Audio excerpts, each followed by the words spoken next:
नमस्कार। शब्द विन्यास 666 पर आप सभी मित्रों का पुनः पुनः स्वागत और अभिनंदन। कहानियों के इस सफ़र में आज के पड़ाव पर हम सुनने जा रहे हैं शिवानी जी की कहानी ठाकुर का बेटा। सफ़र में हमारे साथ बने रहने के लिए आप सभी मित्रों का बहुत बहुत शुक्रिया। और अब हम चलते हैं कहानी की तरफ, तो सुनना प्रारंभ करें। विशाल दीवान खाने में मसनद लगाकर बैठे ठाकुर हयात सिंह ने सुवासित तंबाकू का कश खींचकर त्रिपुंडधारी पंडित जी से बड़े मीठे स्वर में कहा, डरो नहीं पंडित जी, जो लिखा है कुंडली में बतला दो एकदम। महाराज, कैसे कहूँ, विचित्र जोग बना है कुंडली में। पंडित जी ने अनेक त्रिकोण षटकोणों के जाल में उलझकर कहा, पुत्र योग तो प्रबल है, किंतु। कहकर बेचारे ने विवश दृष्टि से चारों ओर देखा, जैसे उसे किसी की उपस्थिति का सा भय हो रहा था।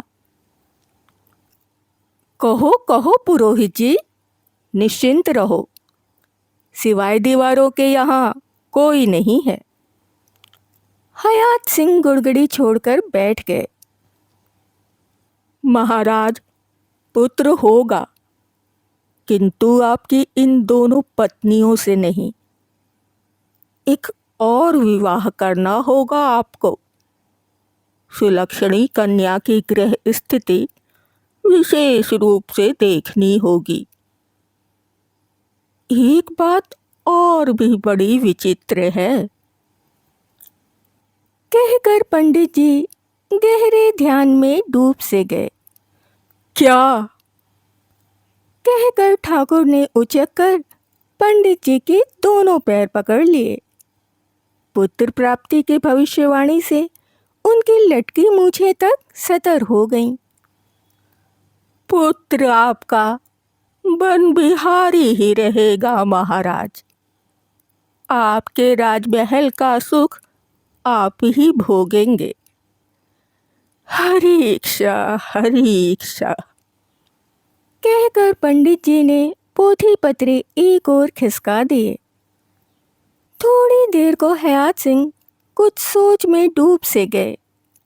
सहसा जोर से हंसकर उन्होंने पंडित जी की पीठ में कसकर थप्पड़ मारा। वन बिहारी नहीं बनेगा तो काम कैसे चलेगा?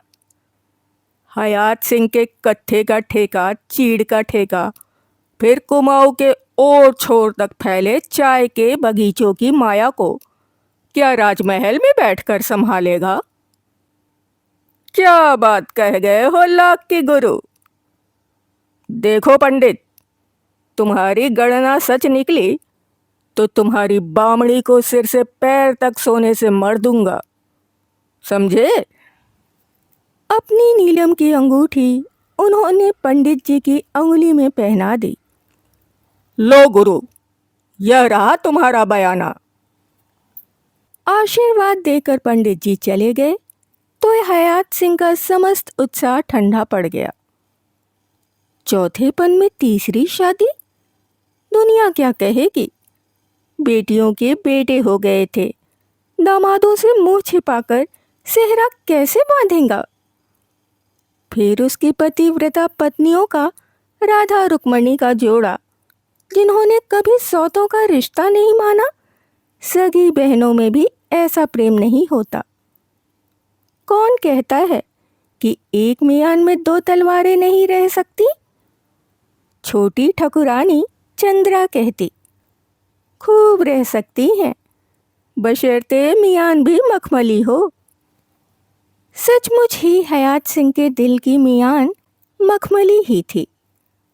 एक को वह 15 तोले का चंद्रहार बनवा देते तो दूसरी के लिए भी 15 ही तोले का हार बनता। राई रत्ती कम नहीं। उनके हाथी दंत छप्पर खट के अगल बगल 16 श्रृंगार किए दोनों ठकुरानियां ईर्ष्या द्वेष के सारे हथियार डालकर लेट रहती। हयात सिंह को किसी से न तो अधिक दुराव था न अधिक प्रेम। नाप तौल कर दोनों को प्रेम की मदिरा ऐसी नियत मात्रा में देते थे कि दोनों छक्कर पड़ी रहती। हयात कोट की छटा भी किसी राजप्रसाद से कम नहीं थी। कहते थे कि ठाकुर ने सीमेंट और गारे के स्थान पर उड़द की दाल पिसवाकर बिछवा दी थी। जयपुर के कारीगरों का बनाया वह अभेद्य दुर्ग कुमाऊं की वन स्थली का एक अनोखा श्रृंगार मुकुट था। डूबते सूर्य की रक्तिम आभा में चारों ओर से गिरी शिखरों से घिरी हयात सिंह की उस मायापुरी की शोभा वास्तव में दर्शनीय हो उठती।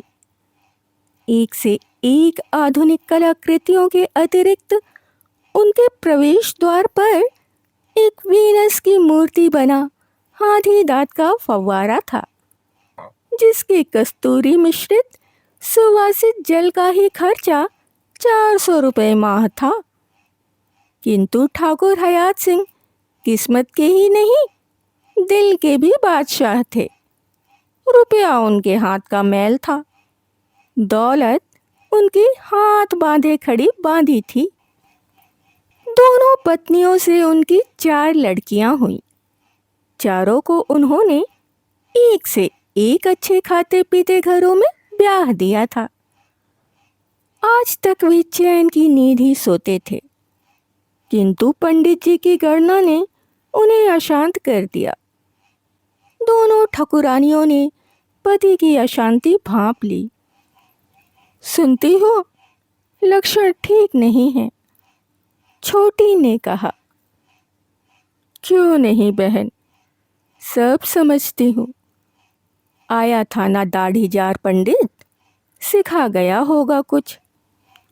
उधर बेचारे हयात सिंह के जीवन के 45 वर्षों में ऐसी विकट रातें कभी नहीं बीती थीं। इधर करवट लेते तो दिखती बड़ी पत्नी सावित्री, जिसके गोल गोल चंद्रमा के थाल से मुख पर निष्कपट प्रेम की आभा थी। छाती पर सौत बिठाने पर भी जिसने कभी पति का तिरस्कार नहीं किया था। उधर करवट बदलते तो दिखती पुष्ट यौवन से गदराई चंद्रिका, जिसकी तिब्बती माँ के सौंदर्य ने उसे मछली सी आंखें उपहार में दी थीं। उन तिरछे कटाक्षों में वारांगना का विलास था। उसके सलीके से पहने गए मखमली घाघरे के 8-8 पाटों की मनमोहक घुर्नियों ने हयात सिंह को बांध लिया था। दोनों पत्नियों के प्रेम के अमृत कलशों को क्या वह लात मारकर गिरा दें? किंतु पितरों के प्रति भी उनका कुछ कर्तव्य है। कुमाऊं के राजपूत के लिए पुत्र के बिना निर्बंसिया जीने से मौत भली है। मन पक्का कर उन्हें विवाह करना ही होगा। पंडित जी ने गणना ही नहीं की, कन्या भी ढूंढ दी। मुक्तेश्वर की घाटी में एक आलू का ठेकेदार था, राम सिंह। उसकी पहली पत्नी से एक पुत्री थी, हंसा।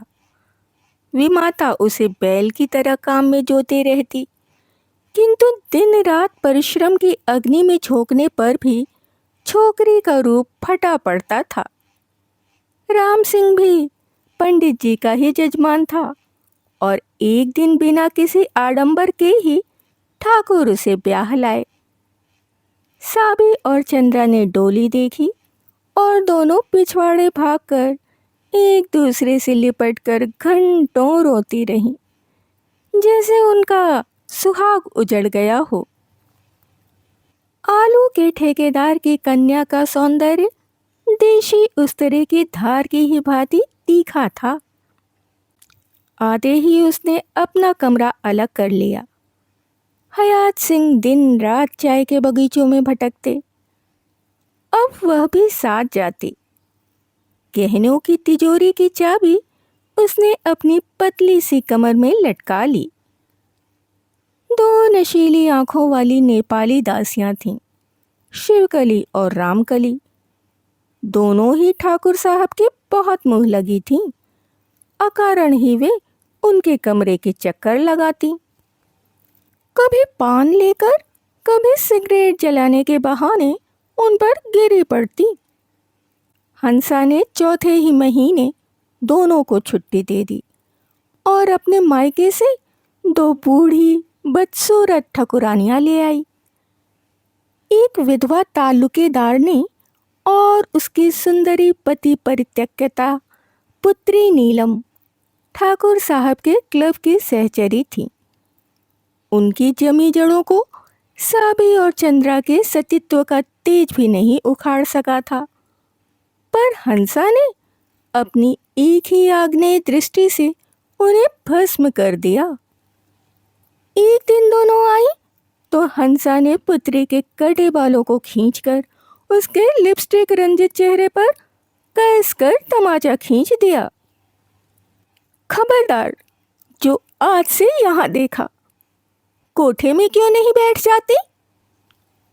इस प्रकार हवा और तूफान से लड़ती हंसा पति के हृदय प्रसाद के प्रत्येक कपाट पर सावधानी से अर्गला लगाकर स्वयं एक क्षत्र साम्राज्ञी बनकर बैठ गई। ठाकुर नई ठकुरानी के चरणों के दास बन गए थे। फिर ईश्वर ने उनकी आशा की बेल हरी कर दी थी। हंसा के रसीले होठों पर पपड़ियां जम गई थीं, जिसकी एक एक बोटी फड़कती थी। वह अब अलस होकर घंटों सोती रहती। खाने में उसे अरुचि हो गई थी। कभी वह हिरन के भुने गोश्त खाने को मचलती, कभी कच्ची मूलियां ही चबा डालती। विवाह को साल भर हो गया था। इस एक वर्ष में साबी और चंद्रा भी मुलायम पड़ गई थीं। सौत ही क्यों ना हो, थी तो छोरी अपनी ही बिटियाओं की उम्र की। एक कहती, ऐसे मत उछल, नवा महीना लग गया है। दूसरी कहती, हाय हाय, ऐसे में शहद कौन चाटता है? सौतों के स्नेहपूर्ण प्रतिबंधों में बंधकर हंसा निहाल हो गई। विमाता की ताड़ना ने उसके सुनहरे बचपन में विष घोल दिया था। दोनों सौतों के अप्रत्याशित स्नेह से सब विष घुलकर बह गया। उन्हीं के प्रेम के विमल नीर में वह डुबकियां लगा रही थी कि पासा पलट गया। हयात सिंह के तराई के खेतों में जंगली हाथियों के एक दल ने महा उत्पात मचा दिया था। हंसा पूरे महीनों से थी, किंतु उन्हें छोड़कर जाना ही पड़ा। सांझ हो गई थी। तीनों फव्वारे की छटा निहार रही थी। दीजिए, तबीयत घबरा रही है, भीतर चलिए। हंसा ने बड़ी सौत के गले में हाथ डालकर प्यार से कहा। चल मरी, तेरी तो एक ही दिन में तबीयत घबरा गई। हमसे तो सालों बिछड़े रहे, फिर भी हमने एक लंबी सांस भी नहीं खींची। क्यों री चंद्रा? सावित्री ने हंसकर कहा। और क्या? चंद्रा फव्वारे की धारा में हाथ डुबाकर खेल रही थी। पर ये ठहरी पटरानी दिज्जो, है ना हंसे? नहीं दीदी, सच हल्का हल्का दर्द उठ रहा है, आप दाई को बुलवा लीजिए। हंसा का स्वर सचमुच रुआंसा हो गया। हाय हाय, ये भी नहीं है, साबी ने घबरा कर कहा। दूसरे ही क्षण उसने देखा चंद्रा का चेहरा जर्द पड़ गया था और वह उसे इशारे से कुछ दिखा रही थी। साबी भय से स्तब्ध रह गई। न जाने कहां से घने अंधकार को चीर एक महादानव की आकृति उनके बीच खड़ी थी। पूरे शरीर पर बड़े बड़े काले बाल और छाती पर सफ़ेद बालों का चौकोर धब्बा। भयानक भालू खड़ा था। सहसा बचपन में सुनी एक एक कहानियां हंसा को याद हो आईं। कुमाऊं का जंगली भालू नासिका लोलुप ही नहीं, नारी लोलुप भी होता है। अपनी अंगारे सी आंख को घुमा घुमा कर उसने तीनों के रूप यौवन को परखा और फिर चीखती हंसा को बाहों में भरकर कद्दावर डगे भरता अंधकार में खो गया। अर्धमूर्छित सी चंद्र और साबी भय से विक्षिप्त सी हो गई थीं। उन्हें चीखने का भी अवकाश नहीं मिल पाया था। हयात कोट के सुरक्षित दुर्ग में, जहां प्रवेश द्वार पर सदैव एक गुरखा चौकीदार दोनाली लिए खड़ा रहता था, न जाने वह भालू किस दीवार को फांद कर आ गया था। रात को ही हयात सिंह अपनी जीप भगाकर आ गए। कुमाऊं के इतिहास में ऐसी अनहोनी घटना कभी नहीं घटी थी। ठाकुर हयात सिंह ने कुमाऊं के जंगल छनवा दिए, किंतु गहन वनों की अभेद्य दुर्गमता को चीरना आसान नहीं था। हंसा कहीं नहीं मिली।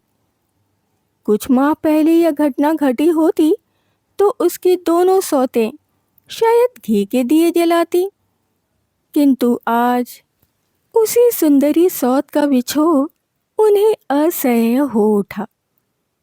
धीरे धीरे 10 वर्ष एक व्यर्थ प्रतीक्षा में बीत गए। हयात सिंह ने सब शौक त्याग दिए। क्लब की माया छूट गई।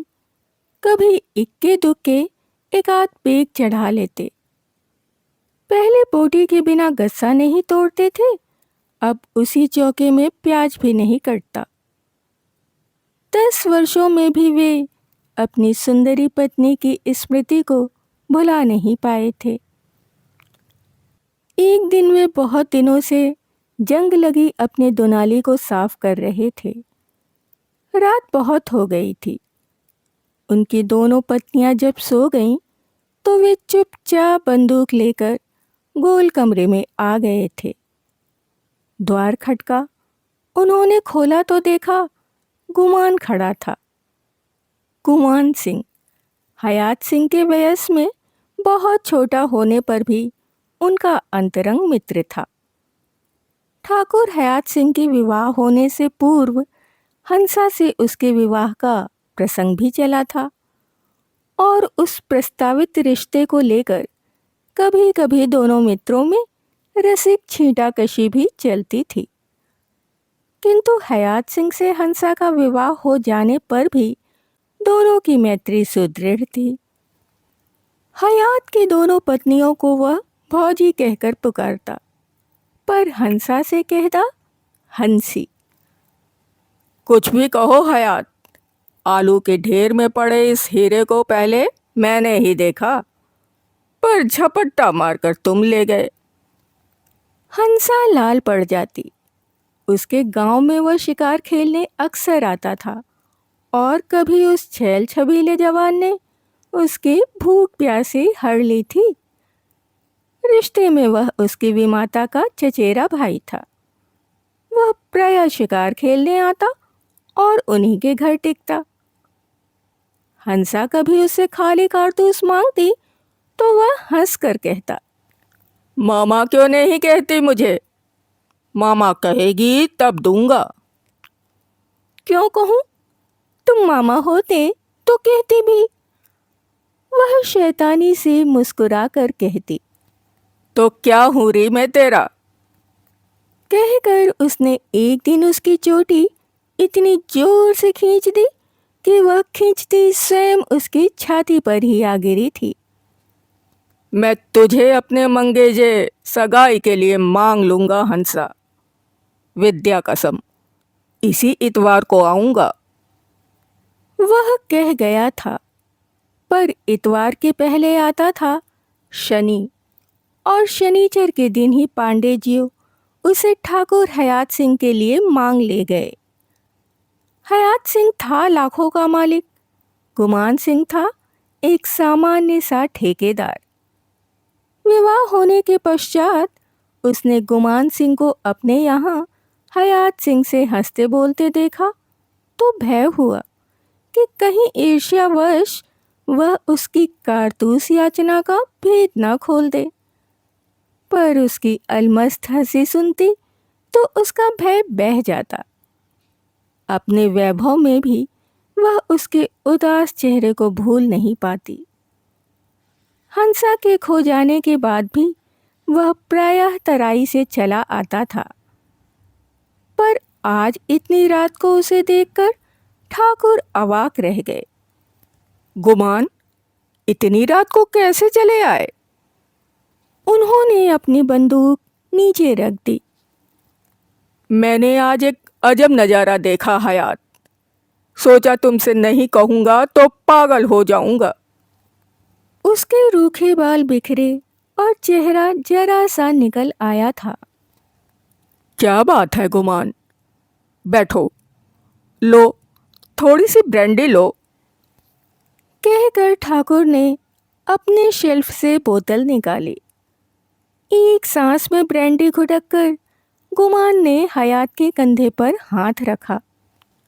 हयात, बहुत धीमी आवाज में वह बोला, मैंने आज तुम्हारे बेटे को देखा। पागल हो गए हो क्या, या निरी जिन चढ़ा कर आए हो? हयात सिंह ने आश्चर्य से अपने मित्र की ओर देखा। नहीं हयात, गंगा की सौ, सिर से पैर तक तुम्हारा बेटा, पक्के ठाकुर का बेटा। आज देवलधार के जंगल से होकर आ रहा था। देखता क्या हूं कि एक भयानक भालू चला आ रहा है। पीछे पीछे 4 हाथ पैर टेकता राजकुमार सा एक 9-10 साल का बच्चा। हंसा को उसने मारकर फेंक दिया, पर इस चांद के टुकड़े को नहीं मार सका। कैसे कह रहे हो कि हंसा को मार दिया? क्रोध और अविश्वास से ठाकुर का स्वर झुंझला उठा, जैसे अभी भी वह अपनी प्रेयसी की मृत्यु को अफवाह रूप में ही सुनना चाहते थे। तो सुनो हयात, आज नहीं, उसने हंसा को उसी दिन मार दिया था। कह नहीं सकता कि अभागिनी की मृत्यु उस दानव भालू के हाथों हुई या गहन अंधकार से घिरे जंगल में प्रसव वेदना ने उसके प्राण लिए। जब तुम कुमाऊं के जंगल छनवा रहे थे, मैं भी स्वयं रात रात मशाल लेकर कोना कोना छान रहा था। तीसरे ही दिन देवलधार के जंगल में खून से लथपथ उसकी लाश मुझे मिली थी। जंगल की लकड़ियां जुटाकर मैंने उस चंदन सी काया का दाह किया। तुमसे नहीं कहा हयात, इसलिए कि तुमसे पहले मैंने ही उसे प्यार किया था। जिसकी जीवित काया को पाने के लिए मैं तरसता रहा, उसकी निष्प्राण देह पर भी मेरा उतना ही मोह था। उसे छाती से लगाकर मैं रात भर बैठा रहा। प्रातः होने से पूर्व एक तीव्र दुर्गंध से मैं तटस्थ हुआ। सूरज उगने से पहले ही मैंने उसकी चिता रचा दी। जिस अग्नि में मैं झुलसता आया था, उसी में तुम्हें भी झुलसाने का मेरा न जाने कैसा बचपना था। सुनो हयात, मन का पाप कह देने पर पाप नहीं रहता। मैंने उसे बहुत प्यार किया था, और तुम हमारे बीच ना आते तो शायद वह भी मुझे बहुत प्यार करती। अब वह नहीं रही हयात, पर उसके बेटे को, तुम्हारे बेटे को छुड़ा कर लाना ही होगा। हयात सिंह फटी फटी आंखों से उसे देख रहे थे, जैसे अनहोनी घटना को वे किसी भी प्रकार स्वीकार नहीं कर पा रहे थे। चलो हयात, सोच क्या रहे हो? बड़ी चतुरता से ही गोली चलानी होगी। बच्चा उसके पीछे सट कर रहता है। उस दिन तेंदुए पर तुम्हारा निशाना काप गया। तुम बच्चे को पकड़ना, मैं ही गोली चलाऊंगा। वह पागलों की तरह बकता जा रहा था। निशाना चूका तो कहीं के नहीं रहेंगे हयात। बंदूक छीन लेता है भालू। चलो चलो, देर मत करो। चुपचाप दोनों बंदूकें लेकर पिछवाड़े से दीवार फांदकर चोरों की भांति निकल गए। साबी चंद्रा जाग जाती तो तूफान मचा देती। इतनी रात को शिकार, वह भी भालू का। ग्राम का थोकदार धर्मदेव लुटिया लेकर दिशा जंगल जा रहा था। सहसा वह धमक कर खड़ा रह गया। देवलधार की जानलेवा चूने की चट्टान से दो टूटी चट्टानें से लुढ़कती चली आ रही थीं। पीछे पीछे दो काली लकड़ियां। निकट आने पर उसने देखा वे चट्टानें नहीं, गुमान और हयात सिंह की शत विक्षत देह थी, और काली लकड़ियां थीं निर्ममता से तार की भांति तोड़ी मरोड़ी दो बंदूकें। गुमान सिंह का चेहरा नुचे मान से विभत्स बन गया था और उसमें प्राण के कोई चिन्ह नहीं थे। किंतु ठाकुर हयात सिंह की सांस थोड़ी थोड़ी चल रही थी। धर्मदेव भागकर सबको बुला लाया। लाद कर उन्हें हयात कोट ले गए। मुख में गंगा जल की बूंदें डालकर साबी और चंद्रा ने उनके होठों के पास कान सटा लिए। रक्त से सने सूजे होंठ बुदबुदाए। ठीक कह रहा था गुमान। ठाकुर का बेटा है, ठाकुर का। और लहूलुहान शरीर निष्प्राण पड़ गया। अभी आप सुन रहे थे शिवानी जी की कहानी ठाकुर का बेटा।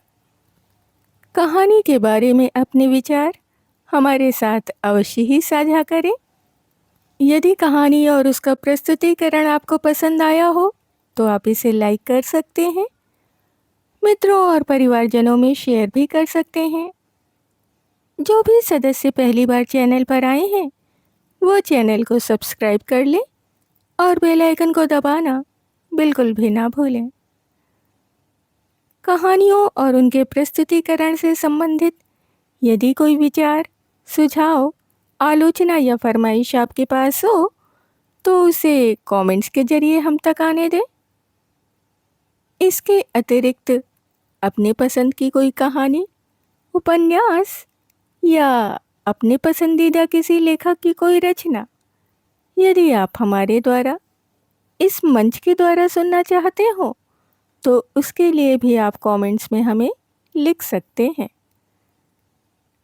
अभी के लिए विदा। शुक्रिया।